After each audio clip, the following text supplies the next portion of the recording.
Center. So we good? So yeah, everyone get your glasses out. I don't have one. Yeah. So my name's Jeff, and this is Kim. Kim, show yourself to the camera.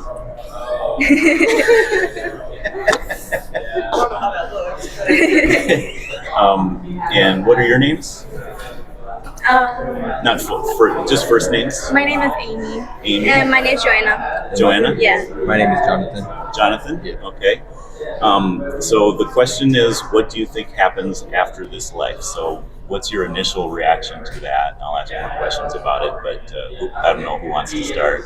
Like when you pass away? Yeah. I mean, like in my religion, we believe that, like, you know, you become a spirit, especially, so like once you die, we do like it's called, I don't know how it's called in English, but it's called a novena, where you pray for 9 days, and then it's like to pray for their soul to go to heaven. Okay. And then, like, you know, your spirits are still in the air. Yeah.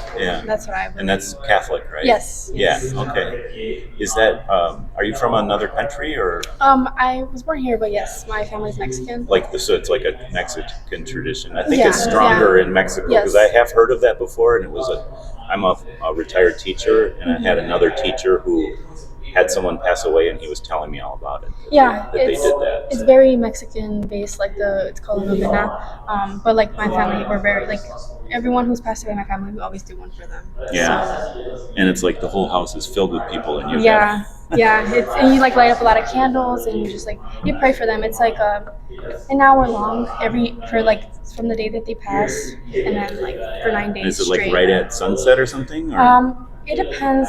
We usually do it at night, just because like that's when everyone's available. Yeah. But like, I'm not exactly sure. Like, you know, I just go based off whenever it's like time to do it. We just go and do it. Yeah. So you've been to many of these, or a few? A couple, yeah. Yeah.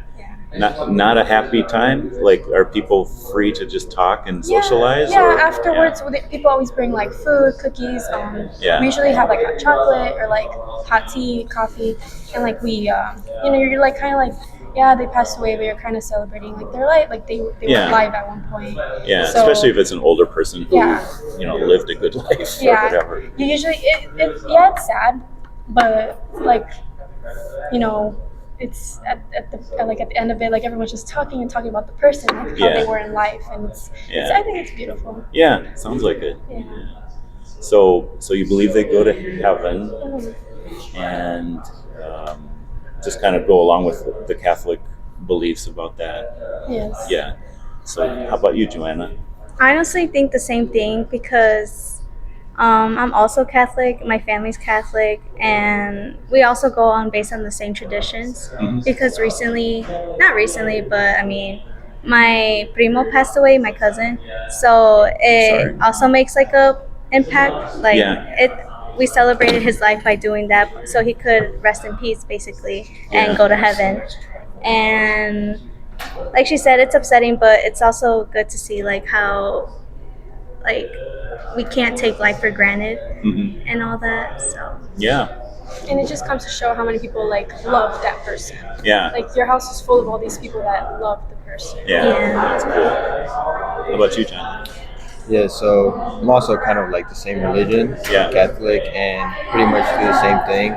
The last time I was to a novena was a while back ago, and I do remember some of the points that she touched on, how like it can be sad, but at the same time it's like kind of nice to remember them for who they were, and not more so like cry because they're gone, but like cry because who they were, and like the impact they had on a family or just friends in general. Yeah. And so 3 Catholics. So would you say you all believe in God? Yeah. What do you think God is like? It's hard to say, you know, because like you hear different like views all the time. Yeah. But like how I grew up, you know, God is like he's like before everything. You know, you put his name before you do anything. Like my mom's always like, if God permits, we can go here. You know, because like, you know, at the end of the day, like whatever you believe in, it's like we always believe like God did this for a reason, you know, because like we all believe that God has a path for each and every person. So yeah, like traveling, like you're on an airplane, it's scary, but if God permits, you will land, or like even driving, anything. You leave the house, my mom's always like may God watch over you. Like, is God more of well, what do you guys think? Just for that general question, what do you think God is like? I mean, obviously he's like creator of everything, so we just all like deeply admire him, and like she said, we always before and after we thank him, Put him like first. for a blessing as well. When he blesses us, we thank him first automatically. Always go to him. You're like, okay, well, first and foremost, like thank God. Like you can see it anywhere. Like people who genuinely like believe in God, that's what they go for. That's what I go for. Okay. And you too? I'm with both of them, honestly, because it's very straightforward. I feel like it's super straightforward and not too much to like talk about it. It's just like three main things, which is like what they listed, and like. And so in general, would you say God is more of a personal being who thinks and makes decisions and communicates, or is God an impersonal force, kind of like electricity, or something that is greater than us, but can we have a relationship with God? Maybe that's my question. I feel like we can. You definitely, yeah. And I definitely think he's like above all. Like, no one like stands that high. Yeah, it's a little bit of both. Like considering that, like he's kind of like you said, like he's like the guy, he's that person, and also like how you said he's someone that we can have a relationship with. We could build a strong relationship with him as well. Yeah. I just talked with someone else who said he believed God is like a watchmaker. So like the whole earth is like a watch, and he wound it up and then set it down, and now he's just sitting back watching. So like not involved. And that's actually a widespread belief. Yeah, I mean, everyone believes what they believe, but like my personal belief is like he is definitely like watching over you, and like he has a path set. How can you deepen your relationship with God? What do you guys think? Well, I personally like, pray, go to church, and like just like when if you read like you can read the Bible also. I try to find time for that, but it's kind of hard, with like life. Yeah. But I definitely try to have God in my life so that like.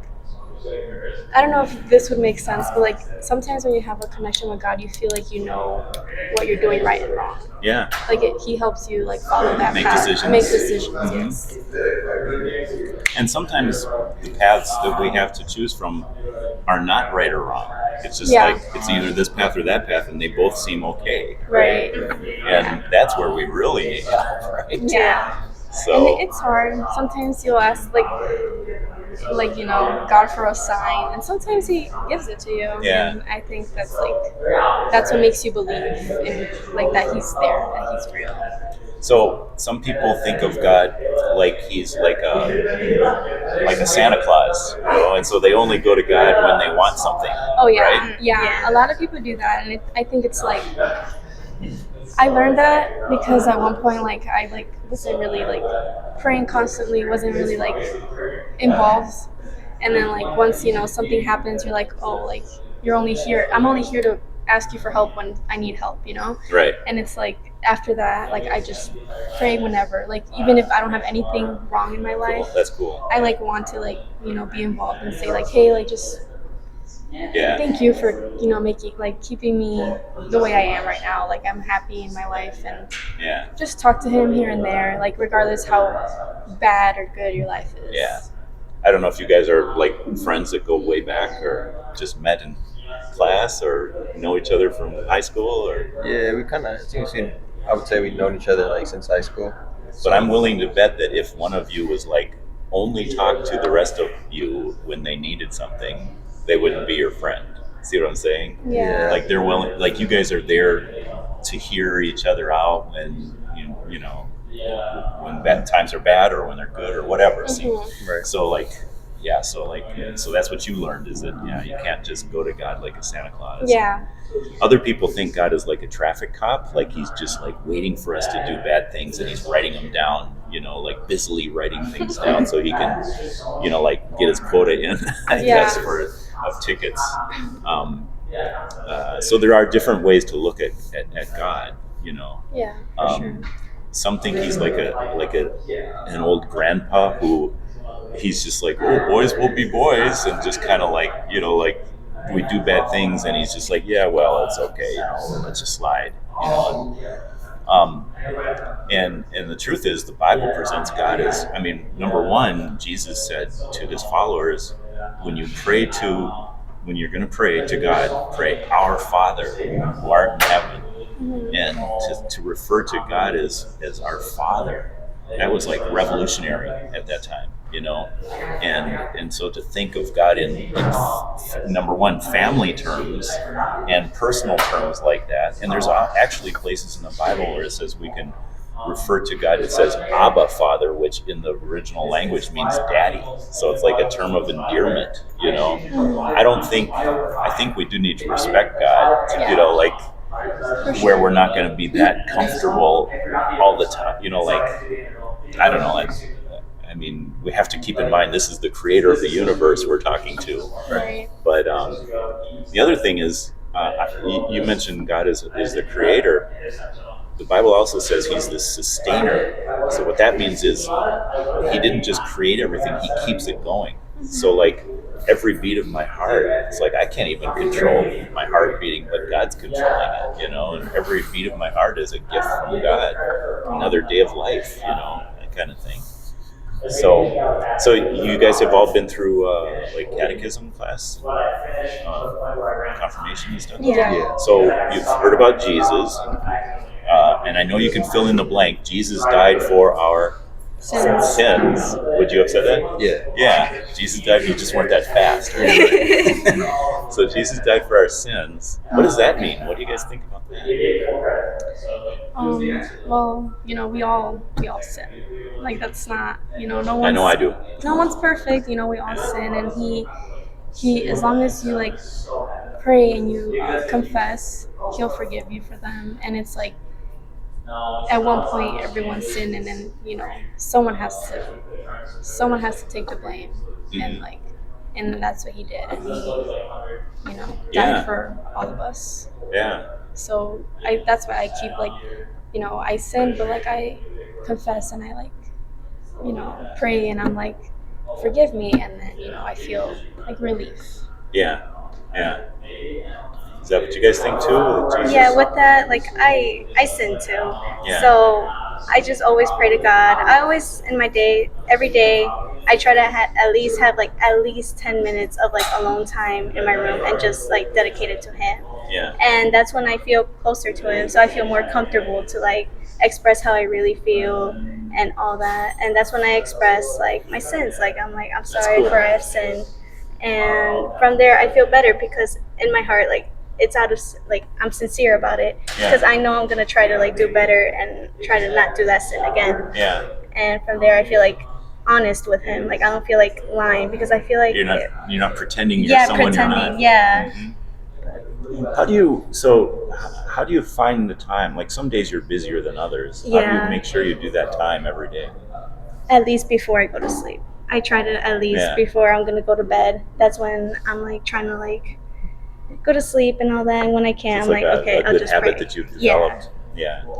If I did that, I would fall asleep. No, yeah. One time I saw it was a post on social media that was sometimes you can't fall asleep because He wants you to pray. Oh yeah. And honestly, I looked at it and I was that's kind of interesting. Yeah. So then I took one day I couldn't fall asleep. It was 2 a.m. I just can't fall asleep. And I took the time to pray and just fell asleep. Yeah. So sometimes I really do think things are put out there for you to see and learn from. Yeah. Other times it's telling me I drank coffee too late at night. That's it. But for me, I'll just tell you, I became a Christian when I was about your age, and knew that it was important to develop my relationship with God through going to church and through Bible reading and prayer, and I figured out that, after a while, like there will be days when I read the Bible and it's just not interesting to me, and it's hard to make myself do it, and other days when I'm just so busy that I don't find the time. And so I learned that it has to be like a discipline, I don't know if any of you are athletes, but like if you lift weights or whatever, it's like, yeah, you got to do it, you got to stick to it, you got to see it as a discipline and make the time for it, right? Like put it first. But for me, I'm a morning person, so I put it first in my day. But I, instead of like hoping that I have a little time left over for God, it's more like, no, I'm going to give Him the first part of my day, and that way everything else is taken care of, kind of like, if that makes sense. So that's a good way to put it. I never thought about it like that. Yeah. So it's like, and I love what you said about, that Jesus took the punishment for our sins. Like that's what He was doing on the cross. Yeah. And a lot of people just have this idea that, well, Jesus was there to set an example of humility or something, which He was, but it was so much more than that. He was actually taking the punishment that I deserve, because I'm a sinner, Right. and I don't deserve heaven, but I deserve hell, really. I deserve to be punished, but Jesus took that punishment for me in my place. And is that what they taught you, or what you believe, or what you've learned? Yeah. Yes. And I still think that like He can punish you in certain ways. Yeah. Well, that's the thing about God being our Father. Right. Parents discipline their children, and so sometimes we reap the consequences. They'll just let us reap the consequences of our bad decisions or whatever, and so and God's desire is that we'll learn and we'll grow and mature, and sometimes we've got to learn the hard way, So I just pray that I will learn my lessons well the first time, so I don't have to learn them over again. So that's important. And how about, so I'm not Catholic, just to let you know. Are you guys aware of the difference between Catholics and, I'm Protestant, which is kind of the opposite, and not the opposite. It's another group within Christianity. So you have Catholics, you have Protestants, you have Orthodox, which is out in Eastern Europe. But do you guys know what Protestants are? I'm not very familiar with. I know I have family who's like also. How do you say Protestant? Maybe, Protestant's a general category, and we would call ourselves like Lutheran or Baptist or Methodist. So it's all sorts of different groups within that. I have heard of it, and I have family who is also a Christian. That's one. Christian's kind of like everyone who follows Christ, and as He's the Son of God. So there's Jehovah's Witnesses and Mormons and even Muslims believe in Jesus, but they don't believe He's the Son of God. Okay. So anyone who follows Jesus as the Son of God and knows that He believes that He died for our sins, is considered Christian. And then there's differences within that, about less important things. Right. But I will tell you the difference between Protestant and Catholic generally is that the Catholic Church has been around for hundreds of years,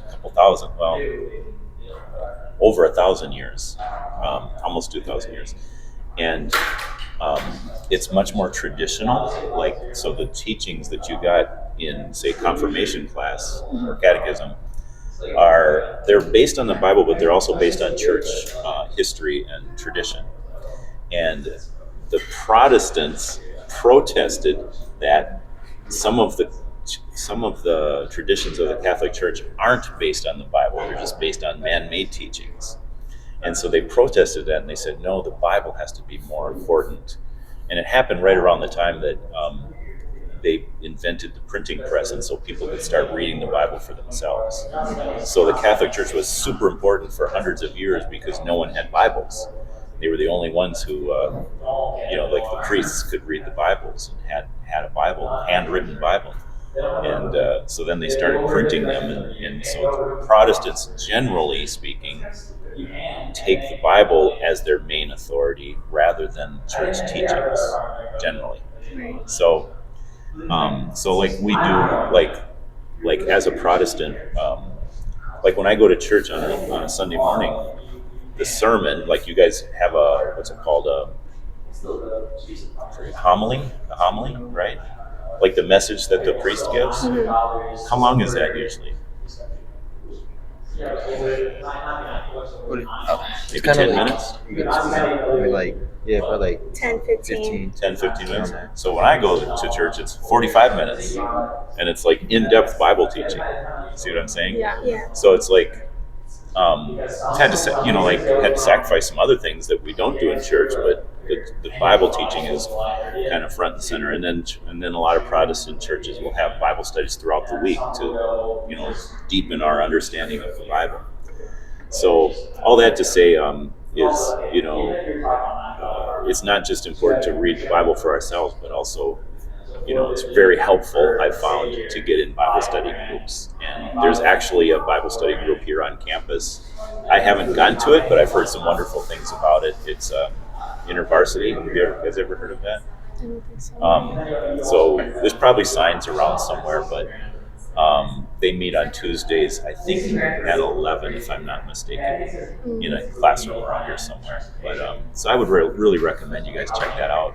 And then if you live in the area, my wife and I, we actually have a Bible study at our house for young adults like yourselves, and a bunch of them come here. So there's about 10 to 15 that come to that right now. So I invite you to that too. So I'll give you my card, and it's got my number on there. And if you're all interested, just give me a text message or whatever. I know it's kind of creepy meeting a guy like cold call and unexpectedly like this, but I'll put that out for you. And so my video, this video should be, if it all works out, should be on the channel within a day or two, and that'll be on the card too. And I want to shut this off, but before I do that, do you guys have any questions that are just like burning in you for me? Any just crazy questions? Maybe I can't answer them, but maybe I can. Something about religion or whatever. I mean, I have a comment. Sure. So when I was little, I had my family was very religious, and we would go to church every Sunday. And then after a while, we kind of just stopped, but we never stopped believing. We just stopped going to church. So, what is your opinion on that? I guess what is it like? Do you believe that people should go to church and read the Bible every day, or at least just believe and pray? Well, I'll tell you that a lot of people, it sounds like you guys believe Jesus is the Son of God, and you trust him, that he's taken your sins on the cross for you, and that if you're going to heaven, it's because of what he's done for you, right? But in all my conversations, I've noticed that the most common thing that happens is when people start getting away from the Bible and getting away from church, they still think they're going to heaven, but they think it's because of how good they are. They start to forget about what Jesus did on the cross. Right. And so it's like a natural human tendency to want to earn our way into God's favor, rather than believing that, no, he died. God loved us before we loved him. Right. He's the one that has died for us. And so we somehow think that we have to earn it, and it's not something we can earn. We can live for God, and we can thank him through our life and our obedience, learning more about the Bible. So it's a very subtle thing to stop going to church and to kind of start drifting away. Right. And I will also say that at your age, and I have had a lot of conversations with people, and I ask them their stories, and the time especially when you leave home, I imagine you guys live at home still, but getting to that age where you have to decide: is this my parents' faith or is it my faith? Am I going to take ownership of it? In other words, and so like if your parents aren't requiring you to go to church every Sunday anymore, like maybe they did more when you were younger. Now you have to decide, okay, and maybe they're not even going, but you might have to say, you know what, I'm going to go on my own, Right. because it's my faith. It's not my parents or my family's faith. It's my relationship with God, Right. and so I need to take responsibility for it. So this might be the time to do that, Yeah. to start saying, yeah, this is for me, and then maybe they'll come with you, Yeah. like, so very good question or comment. Comment/question. It was 2 in 1. Right. So yeah, I'll say we'll turn this off. And any other questions? No, I'm okay. Thank you. Okay. I want to just say a quick prayer for you guys. I won't make it real obnoxious or anything.